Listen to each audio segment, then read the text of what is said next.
Manajemen sumber daya manusia. Apa saja yang menentukan upah secara internal? Pemerintah pusat maupun regional menetapkan kenaikan upah minimum setiap tahunnya. Kebijakan ini berguna sebagai patokan bagi karyawanmu untuk memastikan bahwa upah yang diterima sudah layak. Kebutuhan hidup layak (KHL) merupakan standar kebutuhan hidup karyawan lajang agar bisa hidup dengan layak secara fisik selama 1 bulan.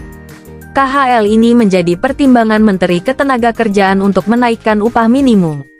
Hasil KHL ditentukan berdasarkan hasil survei yang dilakukan Dewan Pengupahan Nasional dan dikaji ulang setiap 5 tahun. Tingkat upah karyawan bisa pula didasarkan oleh peran serikat pekerja. Ketika melakukan perjanjian kerja bersama (PKB) dengan serikat pekerja, kamu harus mempertimbangkan keputusan mereka mengenai pengupahan.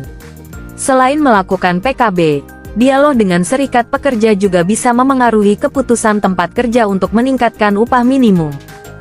Kompensasi rata-rata merupakan upah pasaran yang dibayarkan oleh beberapa perusahaan untuk jenis pekerjaan dan golongan jabatan yang sama. Banyak perusahaan menggunakan upah rata-rata untuk menetapkan nominal gaji yang ditawarkan kepada tenaga kerja pada masa offering. Faktor yang menentukan upah secara eksternal. Yang pertama, kinerja pekerja. Yang kedua, jabatan dan juga tanggung jawab. Untuk materi berikutnya adalah macam-macam upah kerja. Yang pertama, upah nominal. Yang kedua, upah nyata. Yang ketiga, upah hidup. Yang keempat, upah minimum. Yang kelima, upah wajar. Untuk upah nominal sendiri adalah sejumlah uang yang dibayarkan secara tunai kepada pekerja yang berhak sebagai imbalan atas pengarahan jasa-jasa dengan ketentuan-ketentuan yang terdapat dalam perjanjian kerja. Yang kedua, upah nyata. Upah nyata itu uang nyata yang benar-benar harus diterima seseorang pekerja yang berhak. Upah nyata ditentukan oleh daya beli upah tersebut akan tergantung dari besar atau kecilnya jumlah uang yang diterima atau besar kecil biaya hidup yang diperlukan. Untuk yang ketiga, upah hidup.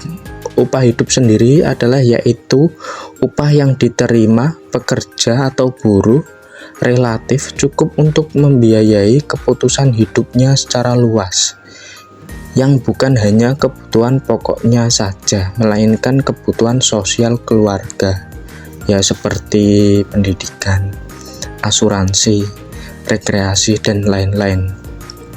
Untuk yang keempat, upah minimum. Upah minimum adalah upah yang terendah akan dijadikan standar oleh perusahaan untuk menentukan yang sebenarnya dari pekerja yang bekerja di perusahaannya.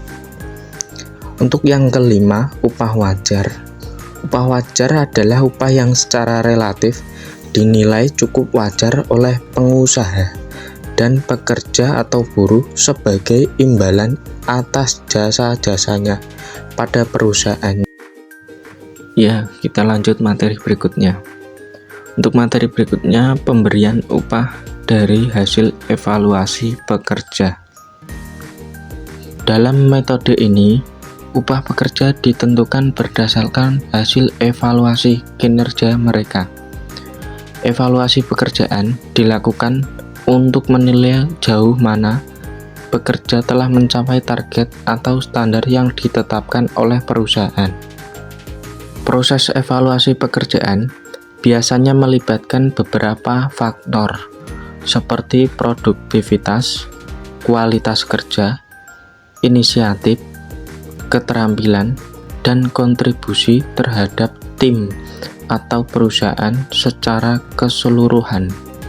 Hasil ini, evaluasi kemudian digunakan sebagai dasar untuk menentukan tingkat upah atau bonus yang akan diberikan kepada pekerjanya.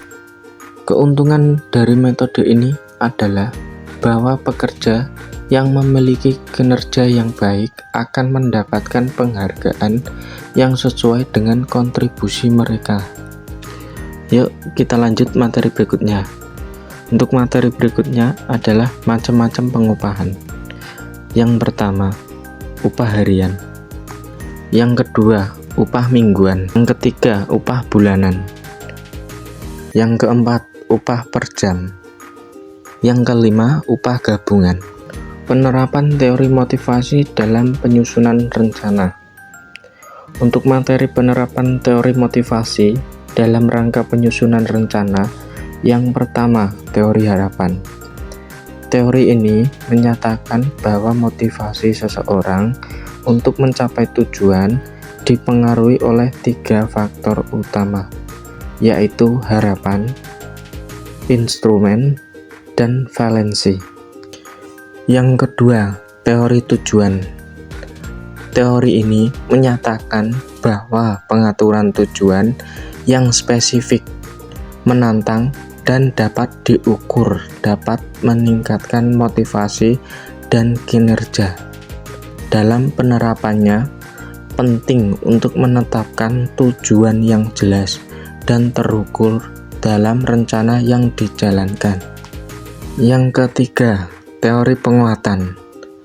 Teori ini menyatakan bahwa perilaku yang diperkuat cenderung diulang.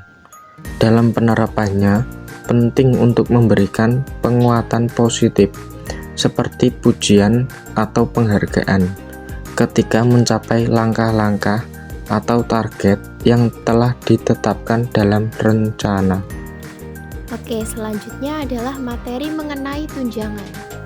Di dalam dunia kerja ada beberapa macam bentuk tunjangan. Yang pertama, ada tunjangan kesehatan. Tunjangan ini biasanya berisikan asuransi kesehatan, biaya rawat inap, biaya obat-obatan, dan pemeriksaan kesehatan secara reguler. Kemudian ada tunjangan transportasi.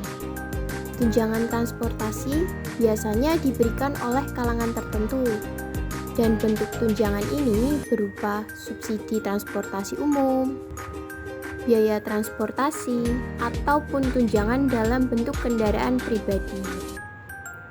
Yang ketiga, ada tunjangan makan. Nah, tunjangan ini sering kita temui ya, dan tunjangan ini sering diberikan oleh perusahaan-perusahaan konvensional. Tunjangan yang diberikan adalah dalam bentuk uang, kartu, ataupun biaya makan selama staf bekerja. Dan yang terakhir adalah tunjangan hari raya. Tunjangan hari raya dibagikan perusahaan pada periode tertentu. Seperti contoh halnya ketika menjelang Hari Raya Idul Fitri, perusahaan akan memberikan tunjangan hari raya dan besaran tunjangan yang diberikan sesuai dengan peraturan perundang-undangan. Tidak hanya dengan materi aja, perusahaan juga memberikan tunjangan dalam bentuk layanan. Kira-kira seperti apa ya? Oke, kita bahas ya. Yang pertama, ada asuransi perusahaan. Biasanya perusahaan akan memberikan dalam bentuk layanan asuransi kesehatan seperti biaya pengobatan dan perawatan medis untuk tenaga kerja. Yang kedua, ada asuransi jiwa. Nah, tunjangan ini berbeda dengan tunjangan yang lain karena tunjangan ini akan diberikan kepada tenaga kerja ketika ia mengalami kecelakaan kerja atau kematian dikarenakan berhubungan dengan yang diakibatkan saat melakukan pekerjaan di suatu perusahaan. Kemudian ada tunjangan pendidikan. Nah, tidak semua perusahaan akan memberikan tunjangan pendidikan kepada tenaga kerjanya. Biasanya hanya perusahaan tertentu saja.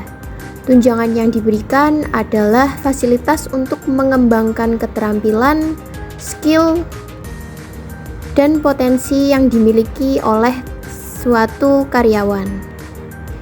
Biasanya ini dapat berupa pelatihan kerja, kursus, atau e-kelas, ataupun program pendidikan yang lainnya. Yang selanjutnya adalah tunjangan transportasi. Nah, tunjangan transportasi ini juga tidak diberikan oleh semua perusahaan dan tentunya juga tidak semua kalangan yang mendapatkan, hanya kalangan tertentu saja. Tunjangan transportasi ini tentunya diberikan untuk memudahkan staf dalam pengerjaan suatu pekerjaan di perusahaan. Nah, yang terakhir adalah fasilitas perumahan. Seperti contoh halnya TNI, seorang TNI akan diberikan fasilitas berupa rumah dinas ketika ia akan berdinas di suatu kota tertentu. Tunjangan ini diberikan oleh negara yang tentunya bertujuan untuk membantu seorang TNI dalam melaksanakan tugasnya.